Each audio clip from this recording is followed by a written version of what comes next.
একদিকে আমরা সংসদে বসে টেবিল চাপড়ে করি আইন প্রণয়ন, অন্যদিকে প্রকাশ্যে আইনের লঙ্ঘন। এই বৈপরীত্য কি করে গ্রহণযোগ্য হতে পারে? মাননীয় স্পিকার, আমি আজ সন্ত্রাস, আইন শৃঙ্খলার অবনতি এবং সশস্ত্র মাদক সাম্রাজ্য প্রসঙ্গে কিছু কথা বলার জন্য দাঁড়িয়েছি।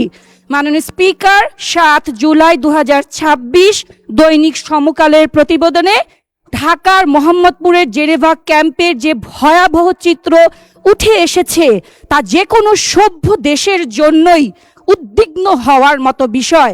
মাননীয় স্পিকার, কার্যত জেনেভায় আজ কোনো আইনের শাসন নেই বললেই চলে। 13টি সশস্ত্র মাদক চক্রের দৌরাত্মে 3 ফুটের অন্ধকার গলিগুলো পরিণত হয়েছে মাদকদ্রব্যের হাটে। শুধু তাই নয়, শিশু কিশোর নারীদের ব্যবহার করে বছরে 360 কোটি মাদকের জমজমাট ব্যবসা চলছে। মাননীয় স্পিকারের মাধ্যমে মাননীয় স্বরাষ্ট্রমন্ত্রী যদি থাকতেন, তার কাছে আমার একটি জানতে চাওয়া ছিল, এর মাধ্যমে এই যে জেনেভা ক্যাম্পের প্রতি আমাদের সংশ্লিষ্ট প্রশাসনের কি নজরদারি তাহলে আছে?